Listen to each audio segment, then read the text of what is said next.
हरे कृष्णा, राधे राधे। आप सभी को निर्जला एकादशी की ढेर सारी शुभकामनाएं।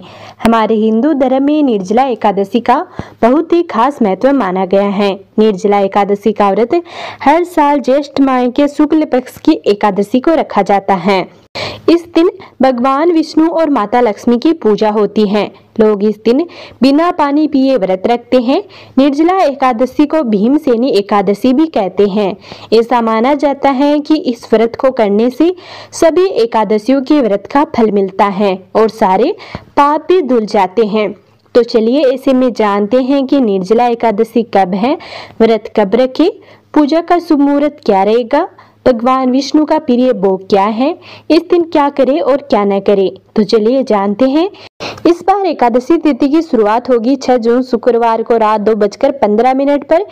वहीं एकादशी तिथि का समापन होगा 7 जून शनिवार को सुबह 4:47 पर।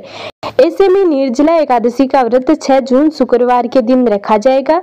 वहीं एकादशी व्रत का पारण हमेशा द्वादशी के दिन किया जाता है, इसलिए निर्जला एकादशी के व्रत का पारण 7 जून शनिवार के दिन किया जाएगा। निर्जला एकादशी यानी कि 6 जून शुक्रवार के दिन सूर्योदय होगा सुबह 5:35 पर, सूर्यास्त होगा शाम 7:01 पर। इस दिन ब्रह्म मुहूर्त रहेगा सुबह 4:10 से 4:53 तक। अभिजीत मुहूर्त रहेगा शाम 11:53 से 12:45 तक। विजय मुहूर्त रहेगा दोपहर 2:32 से 3:26 तक। गोधूली मुहूर्त रहेगा शाम 6:58 से 7:21 तक। एकादशी वाले दिन प्रातः काल जल्दी उठे, इसके बाद नित्य कर्मों से निवृत्त होकर स्नान करें। स्नान करते समय पानी में गंगा जल मिलाकर स्नान करें। स्नान के बाद स्वच्छ वस्त्र धारण करें, स्वयं को चंदन का तिलक करें। इसके बाद सबसे पहले पूजा स्थल को साफ करके इस स्थान पर एक चौकी स्थापित करें और इसे गंगा जल से छिड़ककर पवित्र करें। इसके बाद चौकी पर एक पीला वस्त्र बिछाए। इस चौकी के दाईं ओर एक दीपक प्रज्वलित करें। इसके बाद चौकी पर एक साफ आसन बिछाकर बैठ जाए। जलपात्र से अपने बाएं हाथ से दाएं हाथ में जल लेकर दोनों हाथों को शुद्ध करें। अब स्वयं को तिलक करें।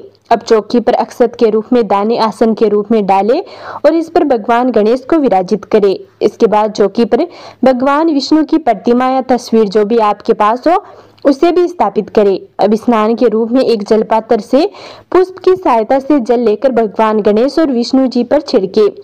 अब भगवान गणेश को हल्दी, कुमकुम, अक्षत और चंदन से तिलक करें। इसके बाद वस्त्र के रूप में उन्हें जनेऊ अर्पित करें। इसके बाद पुष्प अर्पित करके गणपति जी को नमस्कार करें। इसके बाद भगवान विष्णु को रोली चंदन का तिलक करें, कुमकुम, हल्दी और अक्षत भी चढ़ाए। अब ओम नमो भगवते वासुदेवाय मंत्र का जप करते हुए भगवान श्री हरि को पुष्प, जनेऊ और माला अर्पित करें। भगवान विष्णु को पंचामृत में तुलसी दल डालकर अर्पित करें, क्योंकि भगवान विष्णु को तुलसी अति प्रिय है और भगवान विष्णु अपना कोई भी भोग तुलसी के बिना ग्रहण नहीं करते हैं, इसलिए भगवान के भोग में तुलसी को अवश्य शामिल करें। साथ ही आपको इस बात का ध्यान रखना है कि भगवान गणेश को तुलसी अर्पित न करें। इसके बाद भोग में मिठाई और ऋतु फल अर्पित करें। विष्णु सहस्त्रनाम या श्री हरि सर्वोत्तम का पाठ करें। अंत में भगवान विष्णु की आरती करें। अब सभी लोगों में भगवान को चढ़ाया गया भोग प्रसाद के रूप में वितरित करें। इसके बाद आप एकादशी की कथा सुने। अब जानिए निर्जला एकादशी के पारण के बारे में। निर्जला एकादशी के व्रत का पारण 7 जून शनिवार के दिन किया जाएगा। इस दिन व्रत के पारण का जो शुभ मुहूर्त है वह रहेगा दोपहर 1:44 से 4:31 तक। निर्जला यानी यह व्रत बिना जल ग्रहण किए और उपवास रखकर किया जाता है, इसलिए यह व्रत कठिन तप और साधना के समान महत्व रखता है। अब जानिए निर्जला एकादशी के दिन आपको क्या नहीं करना चाहिए। पहला, निर्जला एकादशी के दिन बाल और शेविंग नहीं करनी चाहिए। वहीं शास्त्रों में नाखून काटना भी वर्जित बताया गया है, क्योंकि अगर आप ऐसा करते हैं तो आपके जीवन में दरिद्रता छा सकती है, साथ ही माँ लक्ष्मी रुष्ट हो सकती है। दूसरा है, निर्जला एकादशी के दिन सुबह जल्दी उठ जाना चाहिए, साथ ही जल्दी स्नान करके साफ वस्त्र धारण करने चाहिए। वहीं इसके बाद सूर्य देव को जल अर्पित करना चाहिए। वहीं अगर आप सुबह देर तक सोते हैं तो माँ लक्ष्मी नाराज हो सकती हैं। तीसरा है, निर्जला एकादशी के दिन पीले या सफेद रंग के वस्त्र धारण करने चाहिए।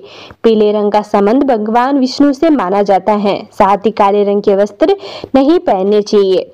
चौथा है, अगर आप प्याज और लहसुन का सेवन करते हैं तो एकादशी के दिन भूल कर भी प्याज और लहसुन का सेवन नहीं करना चाहिए, क्योंकि प्याज और लहसुन को तामसिक भोजन माना जाता है और इनका सेवन करने से मन पूजा में नहीं लगता है, जिससे पूजा का पूरा फल प्राप्त नहीं हो पाता है। इसलिए निर्जला एकादशी के दिन प्याज लहसुन का सेवन नहीं करना चाहिए। अगर आपके घर में कोई व्रत नहीं भी रखे तो भी प्याज लहसुन का प्रयोग न करें। वहीं इस दिन भूल कर भी शराब का सेवन नहीं करना चाहिए। तो ये था आज का वीडियो। अगर इसके बारे में आपको और अधिक जानकारी चाहिए तो प्लीज़ हमें कमेंट करके ज़रूर बताएं, और अगर वीडियो पसंद आया हो तो वीडियो को लाइक और चैनल को सब्सक्राइब जरूर करें।